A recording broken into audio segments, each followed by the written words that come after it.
Will, I've got good news for you. Okay. Contrary to what I thought a couple of weeks ago, I have not, in fact, actually threatened to kill anyone on the internet to date, as far as I know. Wait, are you talking about your kill file? Maybe. I look, sometimes we talk about things and I'm like, I would like to know more about this. And sometimes we talk about them and I'm like, I'm just going to move on and pretend that we never talked about that. Oh, man. So you're talking about your IRC kill file or your Usenet kill file? So, yeah, was it the last Patreon episode we did? That seems right. A couple weeks ago. Time has no meaning. Yeah, the last Patreon episode we did, we very painfully dug into our post history on Usenet and the Ars forums and some other places from 20, 25 years ago. Which, if you're thinking about doing that yourself, don't. I found a new source of that information later. Oh, no. What was it? I can't say without it becoming apparent where it comes from. Is that's sensitive, huh? We're not going to talk about it, though. Hot post material. 5,000 patrons. That's the episode. Wow. Okay. Well, that means it's at least fit for public consumption. It's not. It wasn't bad. It wasn't. Okay. It wasn't anything awful. It was just embarrassing. Really, really embarrassing. Not ruin your career bad. No. Okay. Anyway, we were going through old Usenet posts for that Patreon episode, and I had one that I was going to read, and you chickened out. Well, I think you also advised me not to read it because I thought it was me threatening to kill someone. Go ahead and read the post, Brad. Okay, here we go. Let's see. In alt.games.finalfantasy on September 19th, 1997. And, in the alt news groups, anything goes, Brad. Let's see. In response to somebody who spoiled Wild Arms, the JRPG for the PlayStation, in some fashion. I think he talked about somebody dying or something. Anyway, my response to this person. Thank you so very fucking much. I haven't finished Wild Arms yet, and now I don't even know if I'll bother. If I had a kill file, you'd top the list. 90s Brad voice is my favorite. Oh, boy, man. You sound so self-entitled. Anyway, well, dude, he fucked, like... Are you a spoiler guy? Video games were expensive. This was 96, man. 97. This was like... God, this wasn't even in Eris Dies territory yet, was it? It was like months before that, right? So, okay. I'm trying to remember the timeline. That's right around the time Final Fantasy VII came out, right? So, like, spoilers were the thing back then, right? Like, Eris Dies was the proto-spoiler on Usenet. Is Eris Dies a Final Fantasy VII thing? Yes. It was unthinkable that they would kill off a main party member like that, and yet people ran around all over the internet shouting it from the rooftops. So, I just played Final Fantasy VII for the first time with the remake. I never played it before. Wait, did I... So spoilers, I guess, Brad. Did I just spoil Eris Dies for you? I had no idea what that meant. Oh my God, I'm so sorry. Hey, in 2027, when the next installment of that remake comes out, buckle up. Some shit's going to go down. Yeah, if they ever release that, it'll be very exciting for me. So did I really in 2021 just spoil Eris Dies for somebody? I had no idea. Excuse me, Aerith Dies? Yeah, Aerith Dies. Yes. Anyway. She's my favorite. She really dies? Oh, dude, I've got bad news for you. I cannot believe this just happened.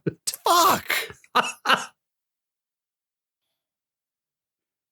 I didn't even get to the point where I explained what the kill file we should explain what the kill file is so people don't think your teen self was a nascent murderer. You're probably right. Okay, I paused there because that seemed like a good place to end that cold open. So anyway, like randomly a week or two ago after we did that episode, I somehow stumbled on the fact that a kill file on Usenet was actually like a filter, like a text-based filter that you kept.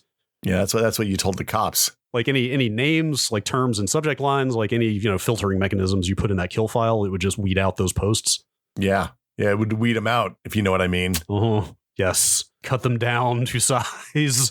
Yeah, happy Final Fantasy guy 69 is sleeping with the fishes, Brad. That's what I'm saying. Put out a hit on any post mentioning the term Aerith, for example. Anyway, I just want to clear the air between you and me and now the world that I wasn't, as far as I know to date, still death threat free on the internet for me. Well, I know what I'm putting on my kill file now, Brad.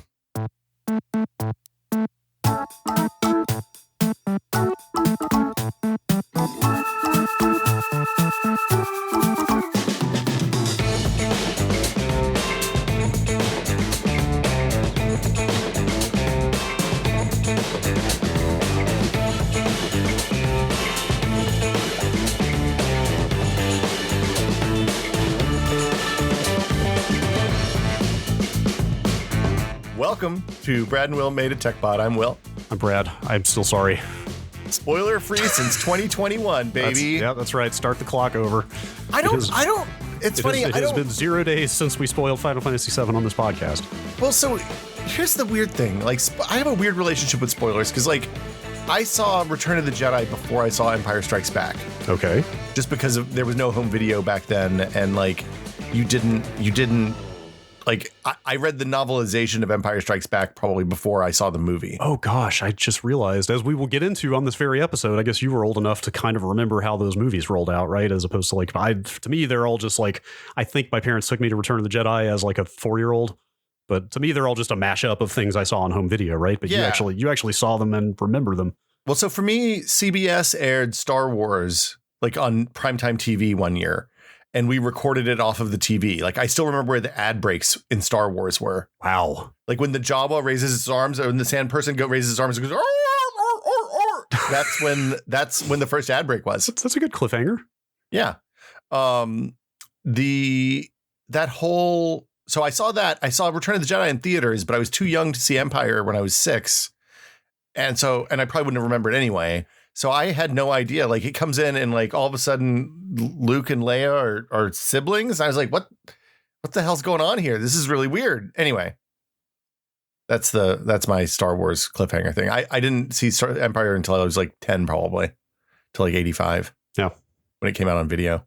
Well, spoiler warning. That's all I can say. It's just nothing but spoilers here this week. That's right. Some hot 1975 bangers. I mean, it is. 1975 was an important year for me, it turns out. It's a fine vintage for you and also science and technology, it seems. This episode was a suggestion by your partner. Yes, Fred? yes, my partner, girlfriend. Yes, and I think it seemed like fun. So here we are. Yeah. We're going to do it. What are we doing this week? I had a really morose idea for this week that didn't feel great, and then she was like, "Can we just say it? It's your birthday. Hey, happy birthday, Will." Hey, thanks, man. Yeah, and I mentioned to her that we were going to be recording on your birthday, and she was like, oh, why don't you go through all the tech that happened the year he was born? And it turned out to be a really important year for technology. Who knew? And then we pulled up a timeline, and like, holy crap! Like, what a fine vintage you are. I was born in 1975. Yeah, which was not the year we make contact, but it was close to it, I guess. I don't know how we should do this. We got stuff arranged into a loose order here, kind of. Yeah, to some degree. So we kind of, the way we came up with this list of things is we hit like the Wikipedia list for stuff that happened in technology and stuff that happened in 1975, and then we dug a little deeper onto some of it. I think there's probably at least one or maybe two more episodes, I think, that will come out of things that we're going to talk about here, if I had to guess. That's very, given the amount of time we spent on YouTube watching people work an Altair 8800. I'm so curious. I don't know if I'm like extremely curious or if I can never watch any of that again. Like, it's a lot. I kind of want to load up the core because there's a Mr. Core for the 8800. Yes, of course. Because like it's such an early computer, there aren't really games for it. So I was like, no, there won't be a Mr. Core, but of course there is. Yeah. And I believe the video output of that Mr. Core is just the front panel of that thing, which is covered in lights and toggle switches. Do I have to get a serial port for my Mr. in order to use it? You absolutely can do legitimate serial output from the 8800 core on the Mr. from the GPIO pins. Okay, so let's start at the beginning. So the first thing on our list, and I think this is probably arguably the most important thing that happened well, maybe. There's some bangers on here. Well, like from a computing perspective, though, I think this was the big one.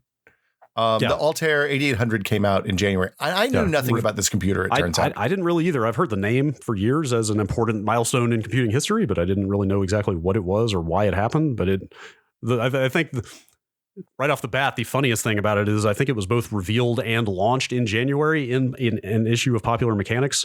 It was Popular Electronics, I thought. You might be right, actually. Let me pull up that page. Popular Electronics was affiliated with Popular Mechanics? I think eventually it all got merged in. They all became Popular. You're right. It was Popular Electronics. But yeah, this is the computer. If you've ever seen pictures of old computers, this is the one that is widely credited with kicking off the microprocessor revolution. It ran an Intel 8080 chip, which was the kind of first semi x86. Yeah, not quite. Really x86. I think it was kind of the first pre x86 chip. is an 8-bit Intel CPU, and then the 8086 came along, which was their 16-bit chip that kind of, kicked off x86. But the thing I read is that they required that the 8086 be 8080 compatible. Yeah, of course. Meaning that elements of that 8-bit 8080 have trickled down like all the way to today. You're saying that there's a little piece of that computer buried deep in the heart of my CPU? Yes, there's a little 8080. There's a little Altair 8080. There's too many 88, man. I can't keep these all straight. Altair 8800. There's a little bit of that in all of this. But so at this point, there's already two things that are really interesting to me about this. One, okay, so this is the computer that has just a bunch of red LEDs and switches on the front. Yeah, like you should go, if you don't know what this thing looks like, you should go Google a picture, because it's not even like, as far as primitive computers go, it's not even an IBM PC or Apple II style computer. It looks like a piece of equipment from Apollo mission control. It looks like a stereo. It's the reason. And watching videos about this and learning a little bit about this, I understand why people were excited, because I guess prior to this point, if you wanted to buy a computer for home use or like small office use, like the smallest thing you could get was like the size of a refrigerator, right? It had like big paper tape machines and a bunch of blinky lights, and it was huge and probably required like a lot of power. Right. Yeah. But the front of this thing is like, it is the most 70s design aesthetic looking thing I have ever seen. Oh, It is nothing but red LEDs and big rugged metal toggle switches that you work. Like, I think you're like literally checking memory addresses by flipping switches on the front of this thing, right? That's basically how you operate it. I mean, it also monitor optional, or maybe not even available at release. Like, it was a teletype machine, so you were spitting the output onto like paper tape and using a keyboard that way. Well, onto printouts, but it did have paper tape. It had a 9600 baud paper tape reader that you could hook up to it. Sorry, yeah, like a dot matrix paper feed is what I meant. Yeah, but a teletype's different than that. A teletype is a two-way thing. It just uses a big roll of paper as the output, is my understanding. Instead of a screen. But like if you type into it, it types onto the paper, but the machine also knows what you typed. Right. So like you could type in it, and this computer is also interesting because it's the first Microsoft product. Like BASIC for this computer was the first Microsoft product. So skipping ahead like a handful of months from January, the founding of a company called Micro-Soft with capital S was the original name of Microsoft, founded by Bill Gates. In Albuquerque? So the Altair 8800 came out of Albuquerque. It was actually designed by military engineers.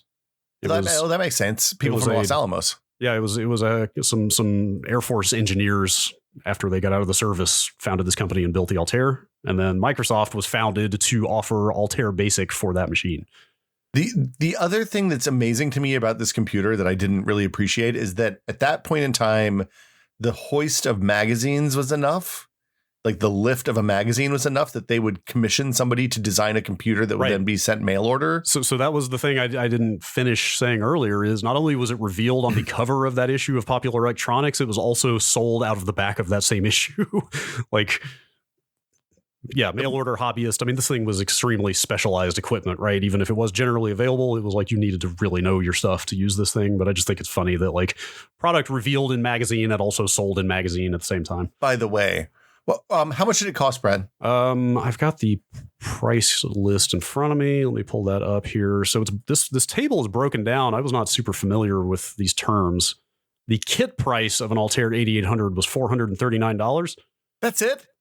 I mean, it's 1975 money, so it's like it's like $2,000 now, but $3,000 now. But with an assembled price of $621. So, do you know what the kit? Do you not know what the kit means? I assumed the assembled price meant they would just ship you the entire thing ready to use for that price, but I didn't know if kit price was like their manufacturing cost, or can you just buy the raw parts at that price from them and do it yourself? So kit price is getting all the boards and case and stuff and the components without having the components soldered on the board. Oh wait, they didn't even do the soldering? No. Well, I guess everything was like all the ICs and stuff were fat enough at that point that like the pins were big enough you could just do that soldering, right? It wasn't probably the only IC on the board would have been the 8088, the chip, the 8080. Yeah. Right. The other stuff would have been like transistors and diodes and stuff like that, and they'd be all through hole, so it'd be easy soldering. There was a kind of thing that happened in the early 70s, maybe even late 60s. There were a bunch of companies that did it, but the one that I was familiar with was Heathkit. And when hi-fi stuff, when solid state hi-fi stuff became popular, then they were selling kit kit hi-fi things, and you could buy it like with a case, or they would also just send you the plans for the case. And if you knew a cabinetry guy, you could make your own. Oh, that's amazing. So you had the people making like awesome burled maple hi-fis and stuff. I miss that era of kind of sort of consumer products, but also kind of like DIY. Like he's like, oh, I know a cabinet maker who's going to make the housing for my stereo.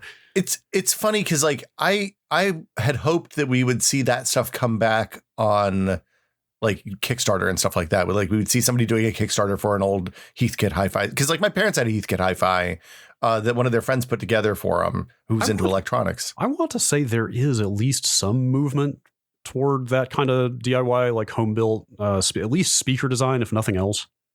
Well, I know.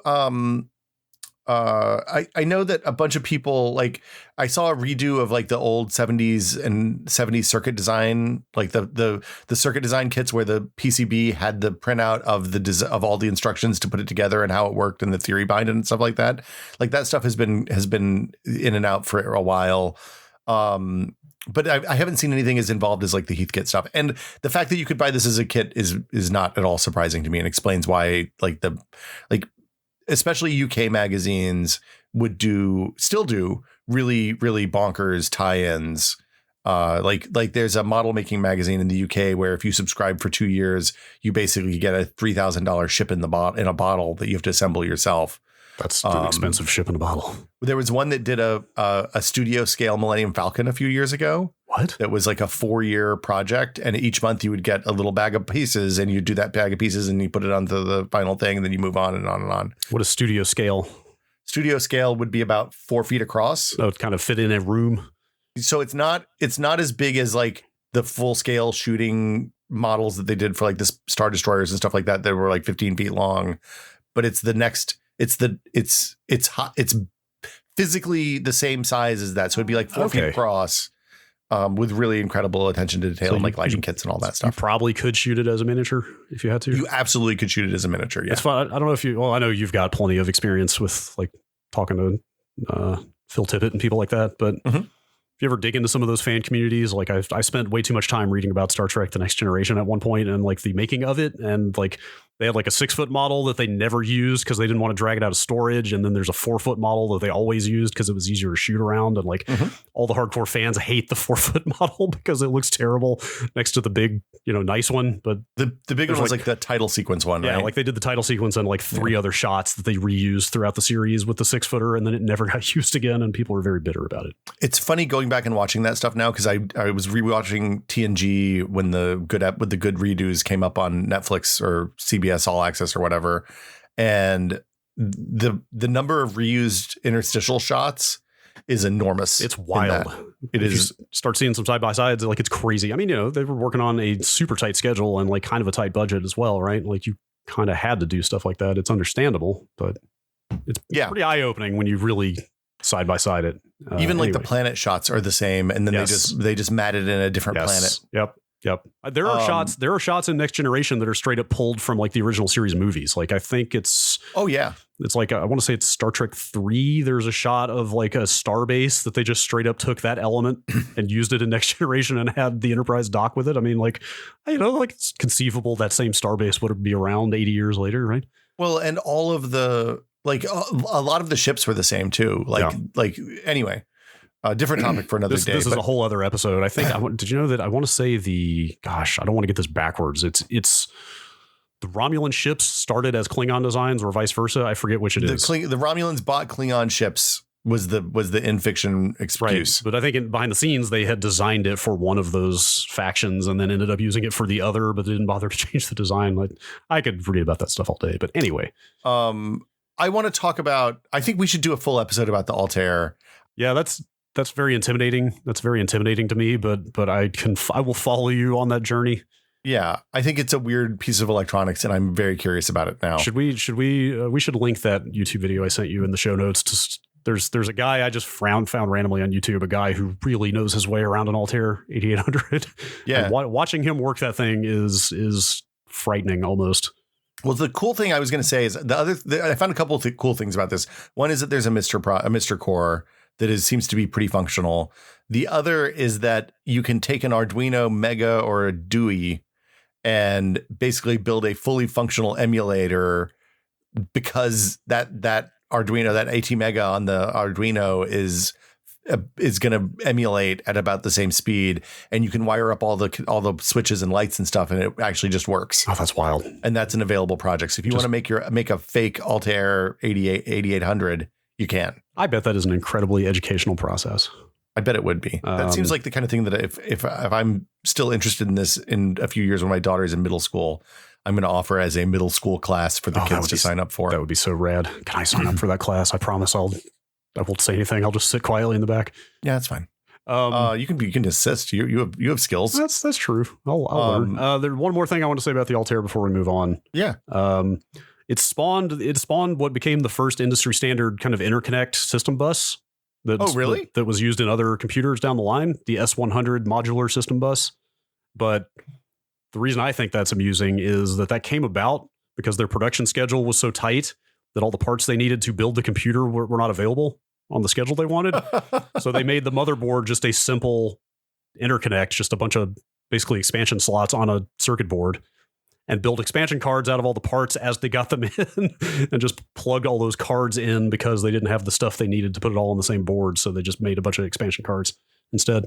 Wow. So they accidentally made the first expandable wow. It really makes me wonder if is that just happenstance that brought about the expansion card model way earlier than it otherwise probably would have happened. God, if that hadn't happened, it's entirely if that hadn't happened, then later on when the Apple II and the first Intel IBM PCs and stuff came out, they might not have included expansion slots, and you might have just been stuck with what was soldered onto the board. Totally. It's wow. I love little historical elements like that. That's just things just went that way because they were forced to do it that way. And then look how that turned out. That's fascinating. Also, the last thing I'll say about that, I've got to find this page. It is the S-100 bus. There's a Wikipedia page for it. I guess a bunch of other little companies sprung up around the Altair and its success. Building accessories and stuff for it. You can go to that page if you want and see this picture. One of the companies that sprung up is called Chromemco, or was. I mean, they're long gone.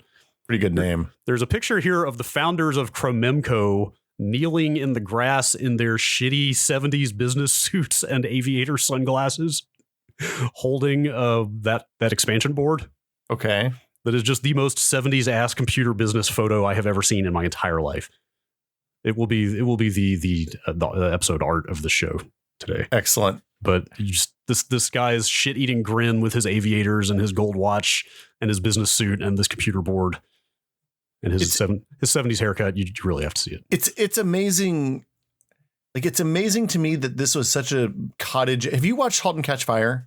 No, I really should. So maybe that's a thing we can do as a show thing, because I just started watching it and I was like, I need to watch this with Brad because we need to talk about some of these episodes. Is it fictionalized or is it about real events? Is it based on? I do not know, but it is about basically the fiction of this show is that it's the company that builds the first IBM PC clone. Okay.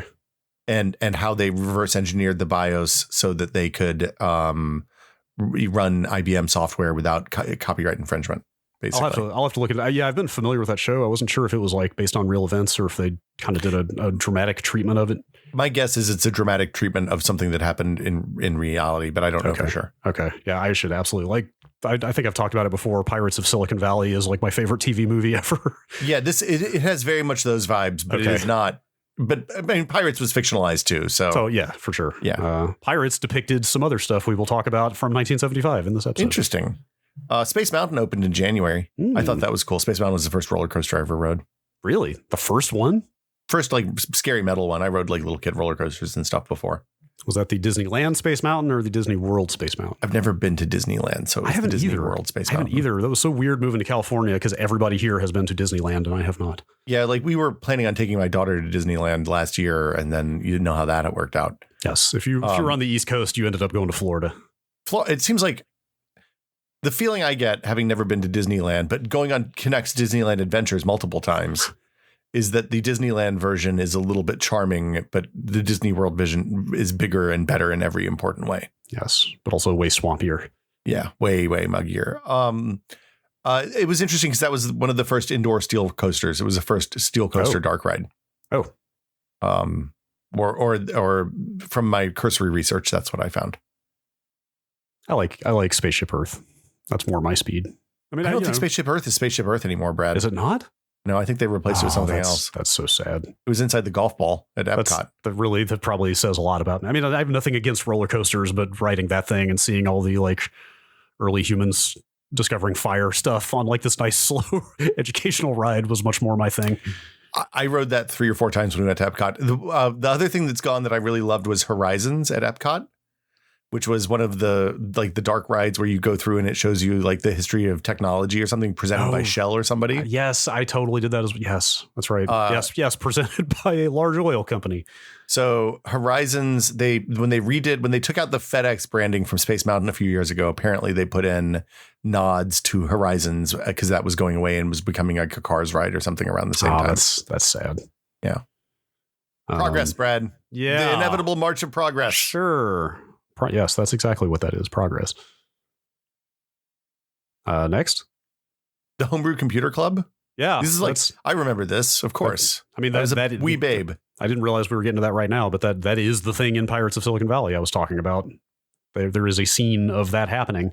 This is the now famous like Silicon Valley nerds before Silicon Valley was Silicon Valley. Yes. Who like this is where Steve Jobs and Steve Wozniak brought the first Apple computer, and the Apple I mounted in that cobbled together wooden case. Like there's photos of that thing out there. I'm sure it's in a museum somewhere. Yeah, this is where Hewlett and Packard came together. And really, I believe that was they were part of this, but I could be wrong. Maybe I am wrong. I'm questioning myself now. Well, I mean, it started in a like was it Menlo Park?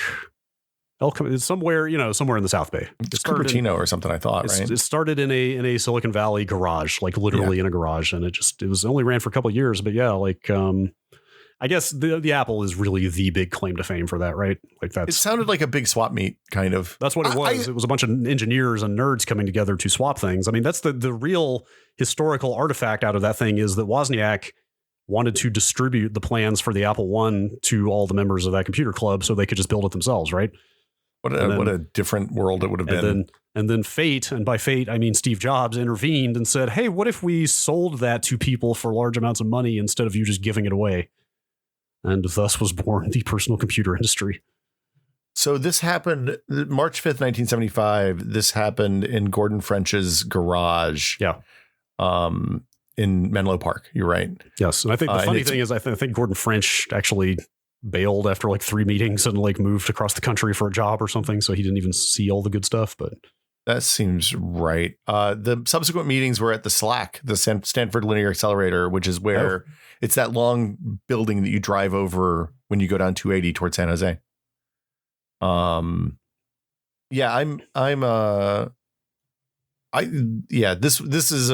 It's weird to me that I live where this happened now.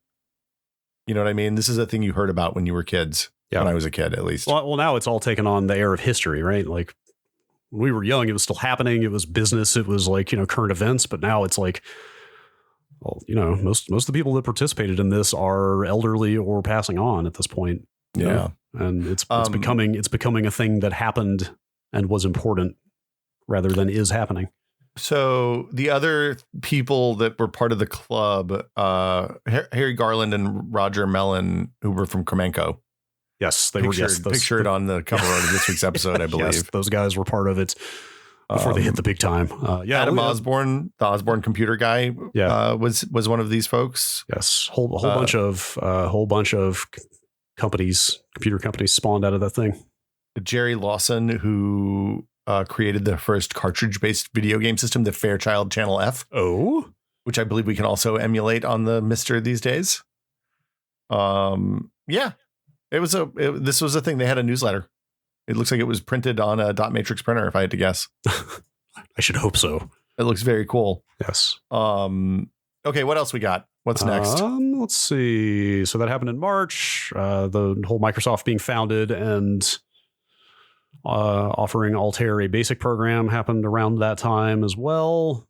Watch the video that's linked in the show notes so you can see how you loaded the basic program and how you checked that it loaded properly, because it's incredible. And that guy doing it was with that video was with an add-in board that makes that easier, apparently. Like it sounds he had EEPROM. Sounds like without that bootloader prom that he's got in there, that was way more arduous. one factoid that did not happen in 1975, but that I really wanted to mention while I was reading up on this stuff. Did you know that before Microsoft, Paul Allen and Bill Gates had founded another company called Traf-O-Data?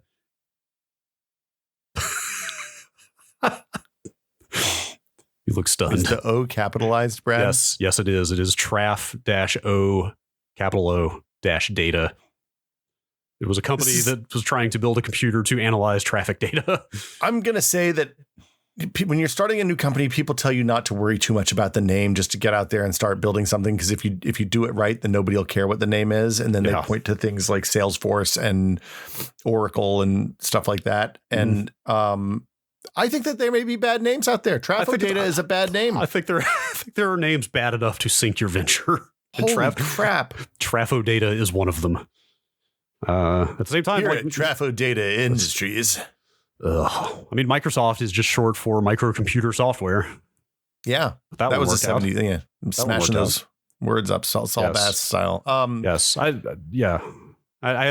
just had to throw that out there. I thought that was very funny. Also, that's a nightmare. The other thing I read as I was researching early Microsoft was, did you know that when Paul Allen was diagnosed with Hodgkin's lymphoma and had to step back from the company?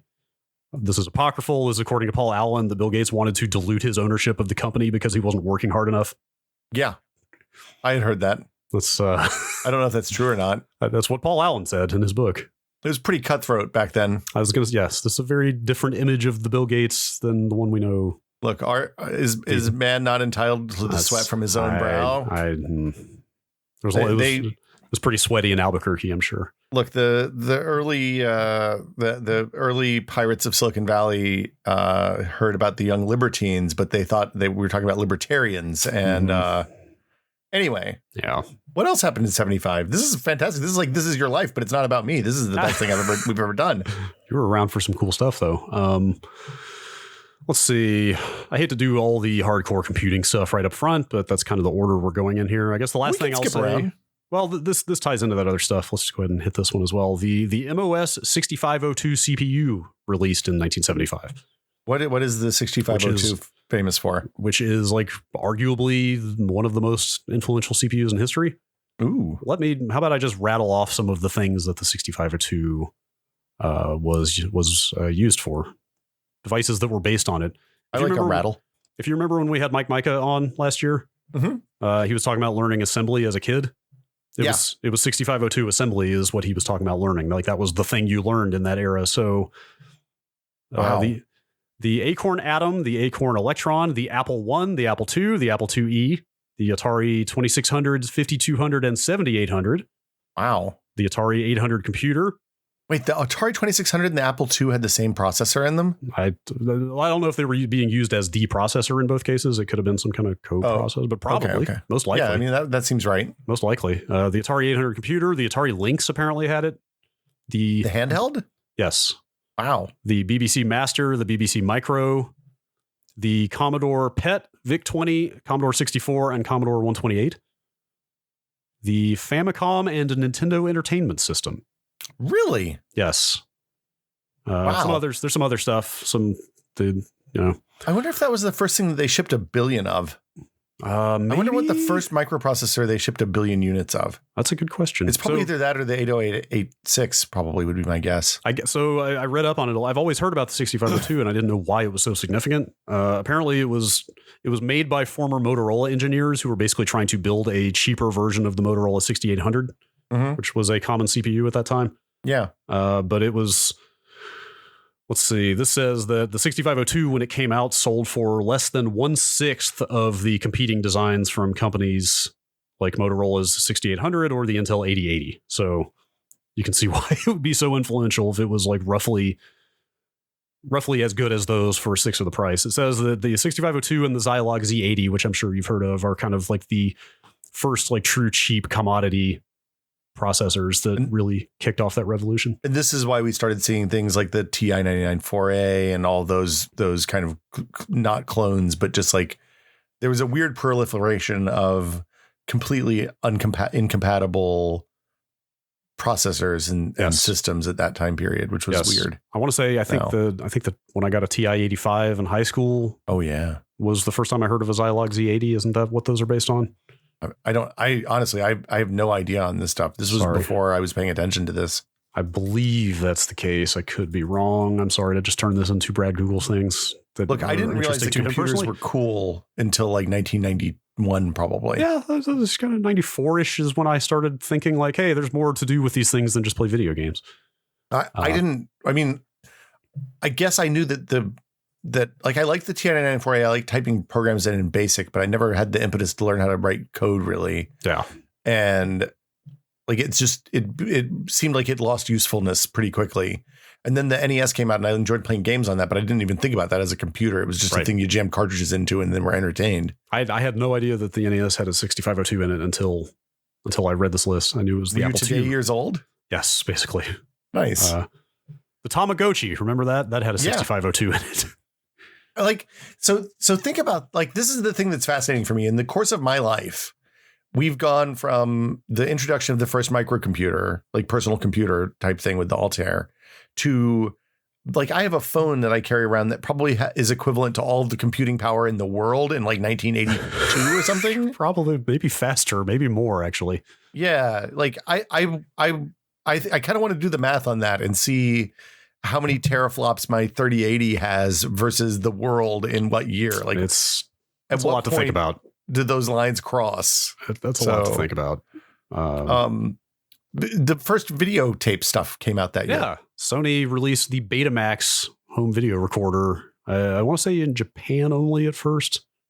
So, okay. So here's the difference. You were born a few years after me. Yeah, I was born in 79. So I remember when my dad brought home the first VCR that we'd seen. Okay. Like I have a distinct memory of him coming home with a luggable VHS or VC. It might have been a Betamax. I don't even know. But it had like a case with shoulder straps and it was two pieces. Yes. There was the piece with the head unit where the tape went in. And then there was the piece that you connected the TV and you connected those two together with a huge cable. Yep. And it was like each one was like together they would have been wider than what we think of as like modern stereo width, which is like a 1U rack, like a, rack width. And he brought home, I feel like we watched the Disney movie from 1979. Sure. Yeah. And I don't remember what the other thing might've been something that mom and dad watched that was not appropriate for kids, but the black hole scared the living shit out of me. Like, I don't know if you've ever seen that movie, but like they turn people into robots. It's real scary. Yeah. Especially for Touchstone or whatever, Buena Vista Productions, whatever it was back then. Scary movies, educational theme park rides. It was a very different Disney back then. Look, the thing I will say about Black Hole is Slim Pickens plays one of the robots. Okay. He's great. Slim Pickens always good in my book. And Ernest Borgnine plays a human. So like enough said. Yeah. Love the Borgnine. I get what you're picking it up. So yeah, our first VCR was the same way. Like I'm not old enough to remember not having it, but it was definitely one of those kind of 2-for-1 gigantic double box situations. Yeah. My dad bought a camcorder. All of my childhood home movies are shot on this camcorder he bought that went with that set.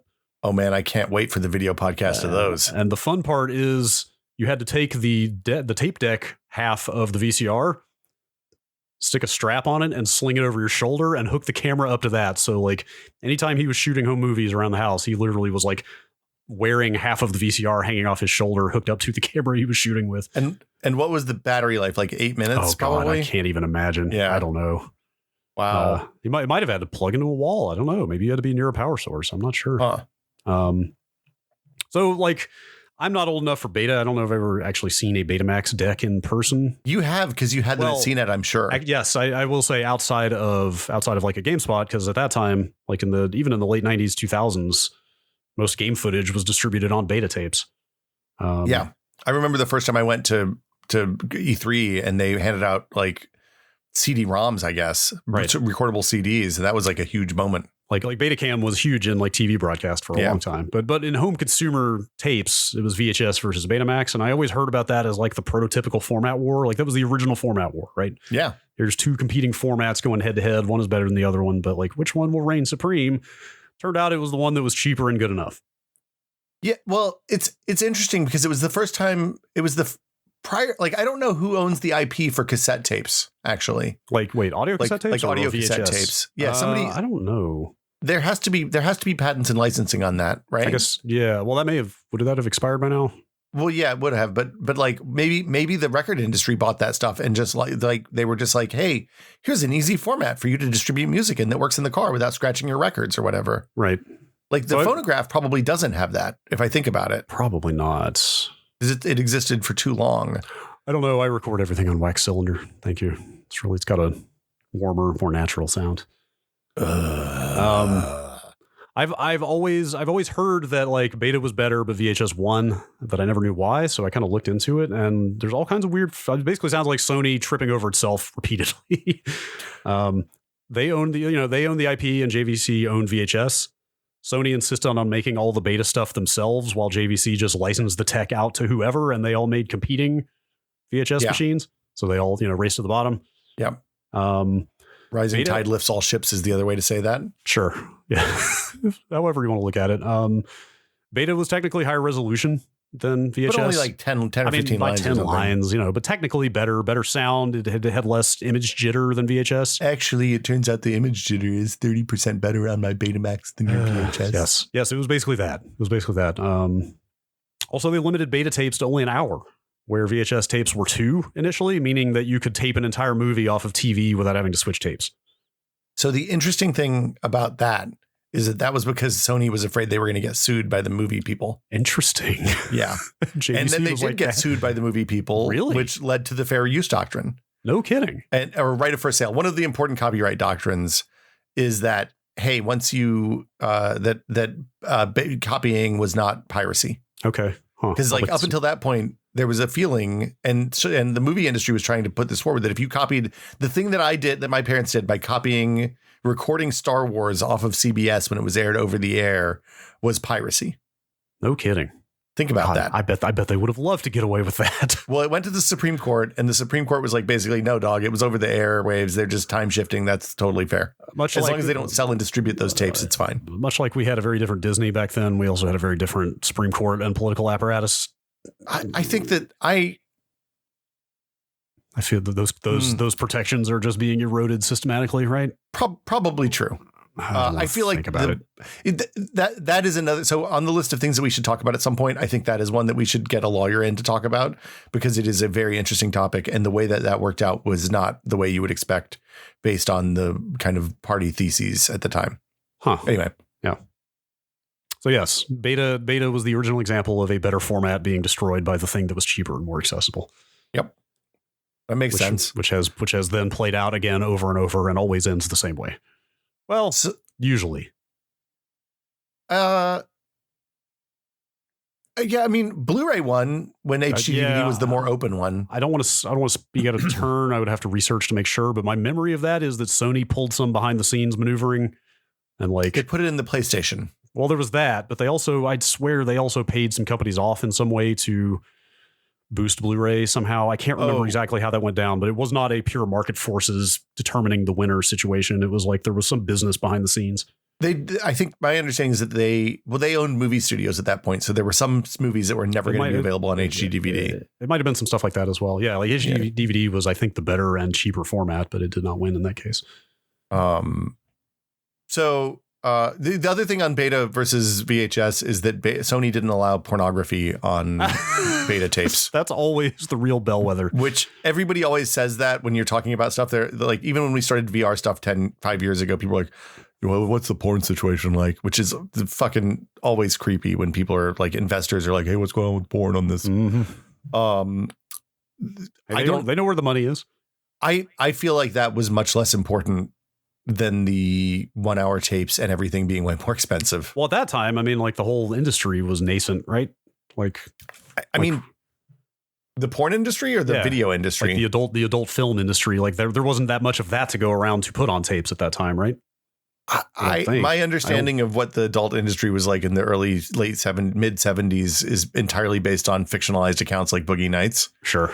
So I don't don't know. I feel like there was probably a lot of money going around, judging by the copious drug use is depicted in fiction. Yes, I don't know. I just watched Boogie Nights again a couple weeks ago. It's a fine film. It still holds up quite well, and I think I determined I don't ever need to watch it again. It's just it's too depressing. It's funny. It's like the level of depressing it gets the older I get is marked. Mm-hmm. Yes. So the next thing on our list is the end of the space race. Oh. The Apollo-Soyuz handshake in space, or as it's officially known, the Apollo-Soyuz test project. Oh. Which was basically in the mid 70s, we were done going to the moon almost. And they'd built a bunch of these Saturn V rockets and they'd built a bunch of these Apollo capsules. And they were like, what can we do with these? So they used a couple of the Saturn V rockets to fire Voyager probes out into the cosmos. Wait, those were Saturn V? Yeah, those are Saturn V's. I did not know that. Because remember, originally the Apollo program was going to be longer. It was going to go longer. That's right. Was it just funding cuts that killed it, or was it like 13 and some of the disasters as well, or mostly funding? I'm sure nobody watched anymore. Okay, like we went to the moon like 5-6 times. People were like, it's probably we've done this. Is golf on? We're on the moon again this week. Yeah. What? They're driving a buggy. Yeah. I don't even know. No. So they go into the moon, and then also they had extra capsules. So they talked to the Russians. The Russians were focusing on space stations at this point because they'd lost the moon. They were launching the Salyut space stations, and they'd had, the two things reading about this that I didn't appreciate. One is that the Russian space program was incredibly secretive in a way that it's hard to appreciate here, because like instead of showing live video from the moon or from like people on the way to the moon, you would only hear about Russian space stuff. Like they only aired footage after they were back and it went well. Of course. I mean, that was just total state media control, right? Right. But like there were a couple of deaths. There were accidents involving deaths, stuff like that. There was an accident earlier in 75 with the Soyuz 18A, I think, where the second and third stages didn't separate properly. And they had to they just did a suborbital flight. Huh. Okay. Where they broke the capsule loose at the last minute and ended up near China. And the cosmonauts had to camp for a night or two while they were waiting for the Russians to find them. As long as they landed safely, I'm sure they were fine to hang out. Look, they thought they were in China for a bit, and apparently China and Russia weren't. The USSR weren't super keen on each other at the time. That was a rough time for them. Is Soyuz just a rocket design? It's not like an overarching program like Apollo, right? Does that just refer to the rocket? Soyuz is the capsule. It's the capsule. It's just the capsule. It's so they have called a bunch of different things Soyuz over the years, but the gist is the same, which is that there's like a command module. The difference is that they had the little ball on top is the capsule where the people go. Okay. For the most part, but you also could go down into their version of the what's the thing the tail of the command module on the Apollo called? The thing that blew up in Apollo 13. Oh gosh, I can't remember. It doesn't matter. It's the thing. There's like a little engine and all that. That part drops off on the Soyuz, and then the capsule re-enters, and then there's parachutes, and it's designed to land on land instead of water. Oh, so it has like retro rockets that fire at the last second to slow it down. Okay. Yeah, I was just curious because I believe they still use the name Soyuz today, right? That's what takes the Russian cosmonauts to the space station still. Right. Like that's what we have, like the US has contracted to kind of until very recently hitchhike on, right? Yeah, exactly. At the time, Soyuz was only 2 people. So the handshake in space was 3 astronauts, 2 cosmonauts. And they designed a docking system that was universal and let either side, because of politics, I assume, either side could be the passive receiver for the docking port. So that like Soyuz could dock with the Apollo or Apollo could dock with the Soyuz. And then they opened up the hatch between themselves. They shook hands in space.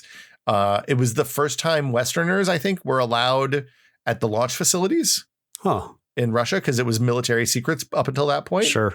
Because like rockets to go to space, ICBM, same basic thing. Rockets are really just the bomb delivery mechanisms. That just the fact that they were used for space exploration was a nice side benefit. Yeah.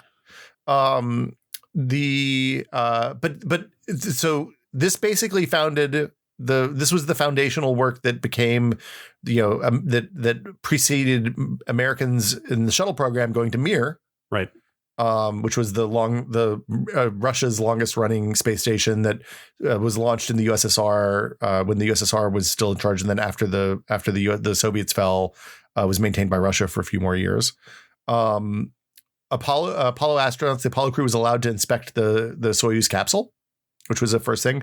The other thing about this that was fascinating to me is, remember there were 7 Mercury astronauts, the Mercury 7? Yes. Only 6 of them. There were only 6 Mercury flights. Okay. So the 7th was supposed to be flown by Deke Slayton, who famously went on to command the astronaut corps for years and years and years, and like was one of the establishing forces on the shuttle program.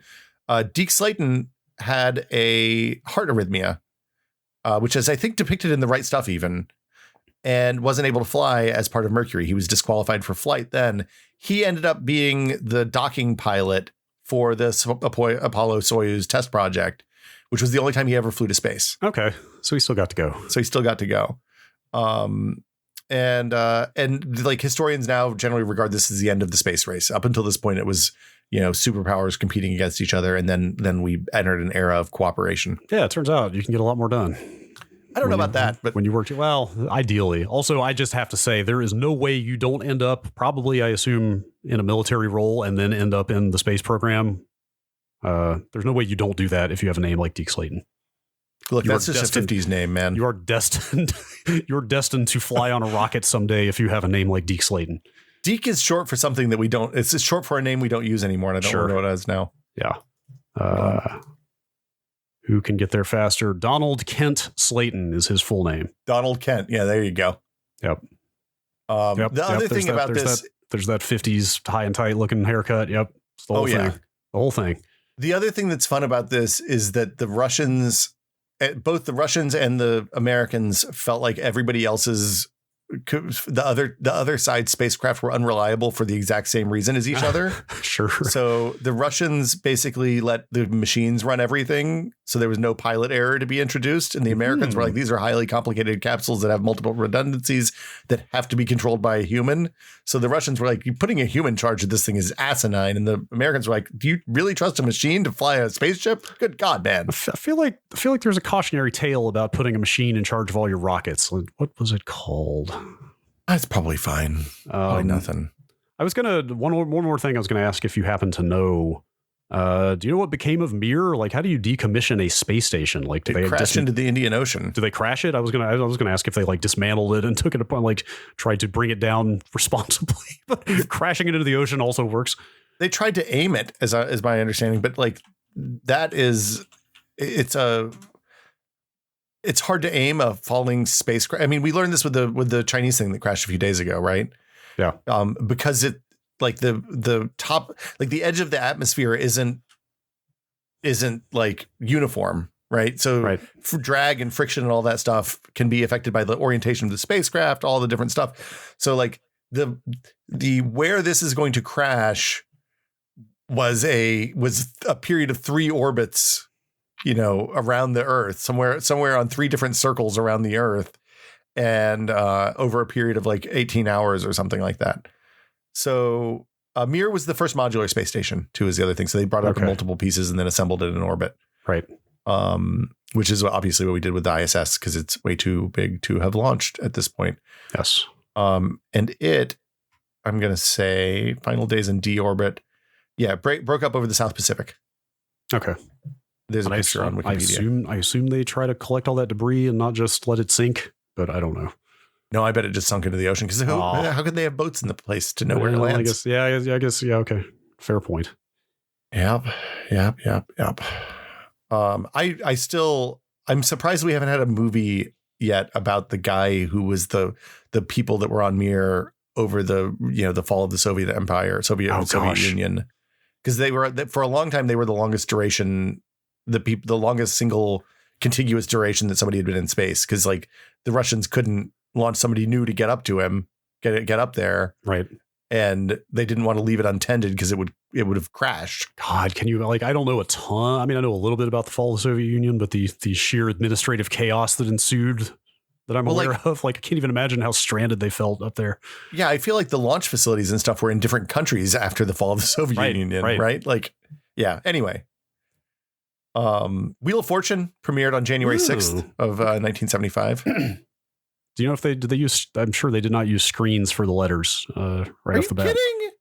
Sure, I assume they had some kind of mechanical. She used to spin the things. Right, that's right. What Vanna White's job was. That's right. She physically spun a thing, right? She walked up in front. There was like a triangular shaped thing, and she spun it. That was her job. Oh my God, I might have been young enough to see that at some point. Actually, that was on when we were kids. Like when I was in high school. Right, even, that was the way it worked.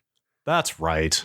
Eventually, they switched to the thing that was like the color, like the sign letters, where she hit the button underneath and the light turned on. Walked up and hit a button, like that. You really need a human being to do that at that point. Yeah. That's it. That's all I got. Australia switched to full-time color TV on March 1st of 1975. So good job, Australia. Yeah, but all the colors are backwards down there. Upside down. Oh, right. Yeah.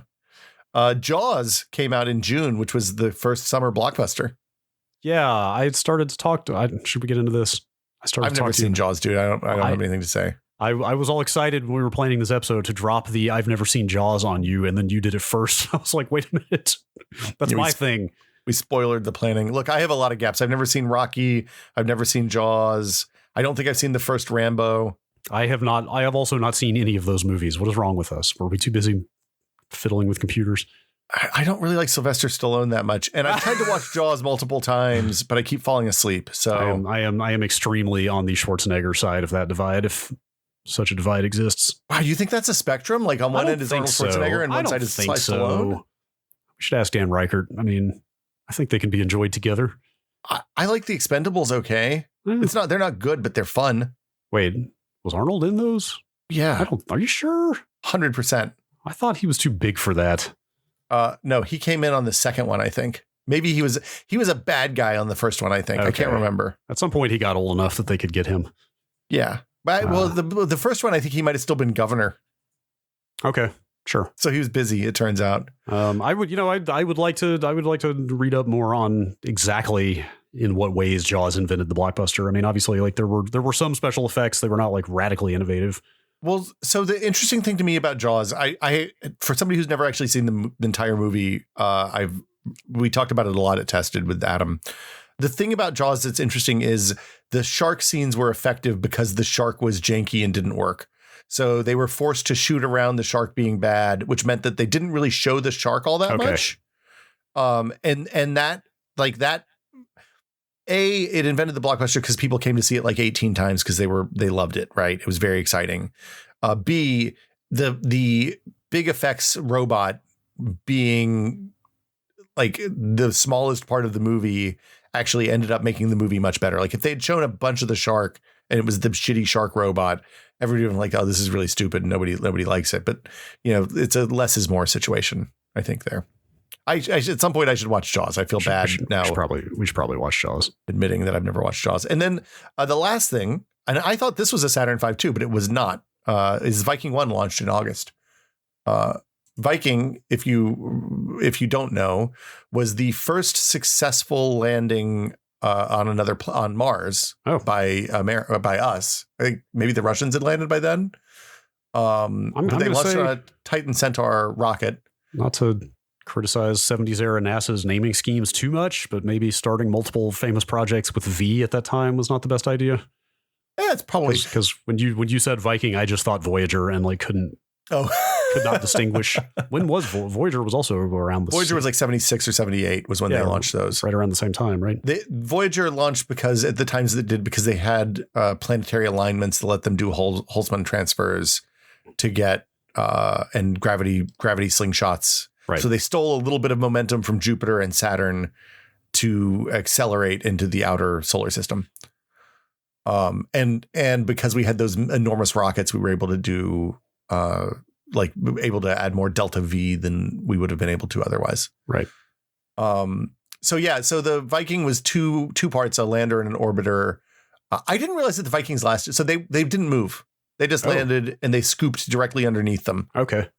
They had like a long arm that could scoop, and it had like a very limited number of tools on the lander. It was phenomenally expensive for the time. And that's kind of it. Like they were looking for signs of life. They wanted to show that they could land.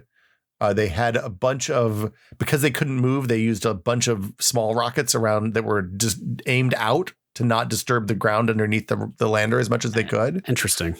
But it's interesting because, like, I don't know how they, like, you think about how complicated the landings are now for something like Perseverance.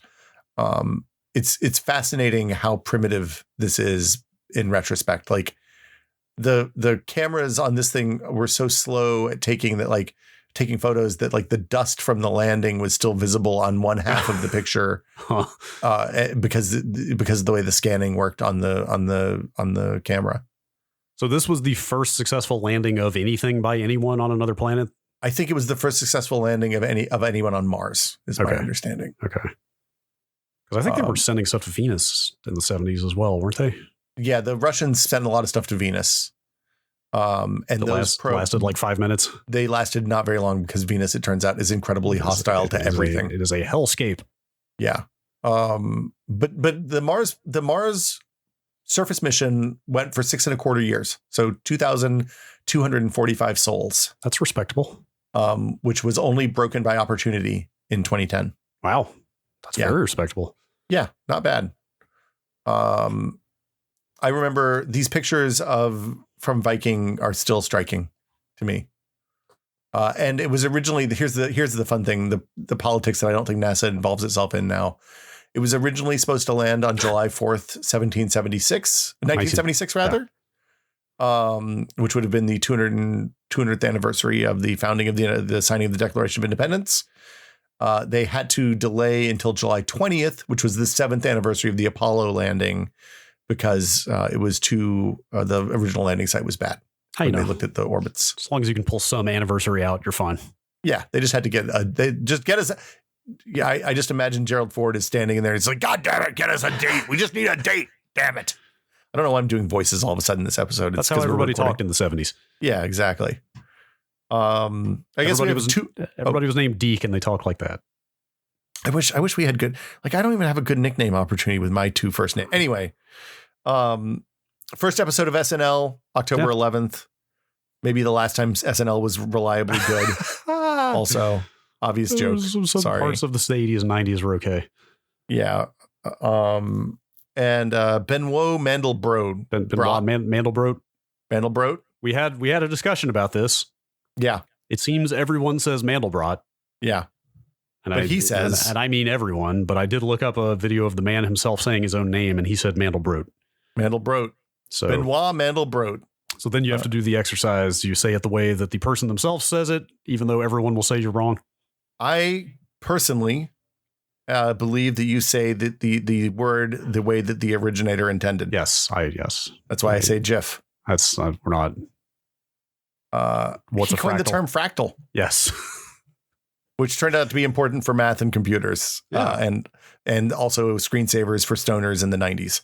I mean, you say he coined the term was like the mathematical construct kind of understood and in use before that, and he just named it, or did he also kind of develop the entire system? These are all fantastic questions, Brad. For a mathematician?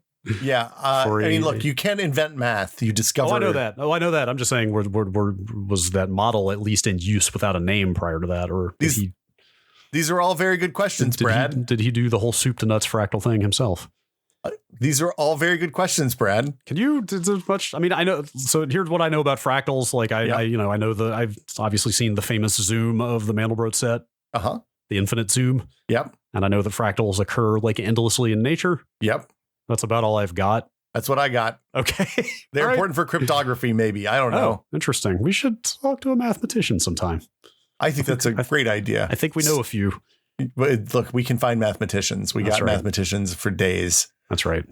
So yeah, that's it for us this month. Okay. I guess. For this week. This week. Yeah. Thanks. Thanks for this walk down memory lane. That's I mean, I don't remember very much of this stuff. 1975. What a heady year. What could have been. I mean, look, If it weren't for that S100 slot, we could all have MacBooks now that you completely enable to expand in any way at all. Can you just imagine? Other than using a series of proprietary dongles. If the United States government had onerous requirements for the analysis of traffic data. God. If Traf-O-Data had just gotten that lucrative government contract, how different could things be now? What if instead of windows, we had roads? Oh, man. Yeah, I got my browser in a road over here. That's definitely the end of the episode. Thank you for listening. As always, this is the part of the show where we thank our patrons. Very special thank to our executive producer, tier patrons, the Bunny Fiend, Jacob Chappell, Twinkle Twinkie, and James Kamek. Thank you all so much. We appreciate you. And I'll also, of course, thank you to all of our patrons. We've had a lot of new people come in the last week, and it's been a little chaotic in there. So I think we're gonna we have to add some more channels. Brad is the TLDR. I almost just did it after you suggested it, but I figured we should at least discuss it first, and that is create a shitposting channel. I think I'm going to turn off the ability to put attachments in the main general channel. That might be the thing to do, because I have to imagine it's a little intimidating for new people. Yeah. But the thing to do is to dig in to, if you're scared by general, just go into a channel that looks interesting. Like old PC stuff will be popular this week because of the episode, I would bet. But like there's a bunch of other topics of interest. And if there's something that we don't have in there that like you feel like you see people talking about in general that would deserve its own channel, even if it's like a relatively low traffic one, we can definitely add it. So please let us know if you're in there. Those become great resources for those topics. Yeah. Over time. And, I mean, we have the number of times we've pulled ideas for an episode out of a conversation that started in one of the Discord channels we've done a bunch that way. So it's a two-way street, and I just like hanging out there, even if I'm not able to post a whole lot. So thanks to all of our patrons. If you aren't a patron, you can find out how to sign up at techpod.com/Patreon. Patreon.com/techpod. That's patreon.com/techpod. We haven't increased the prices yet. That's going to happen soon. But if you want to get access to the Patreon, to the Discord, you can right now for $2 a month. Or retooled the tiers, I guess we should say. We're not just going to jack up the prices on the existing tiers. We're going to rethink the offering there, like try to give you more for the money, more good stuff, and add some new bonuses. The thing is, once you sign up, you're locked into that tier for as long as you want to stay on that tier. Yeah, like we can't. If you're at the $2 tier, we can't start charging you $5. You have to sign up to change to the $5 tier. Anyway, that's it for us, I guess, this month. Thanks. Happy birthday. Hey, thanks, man. I appreciate it. Yeah. And thanks everybody for listening. We'll see you all next week.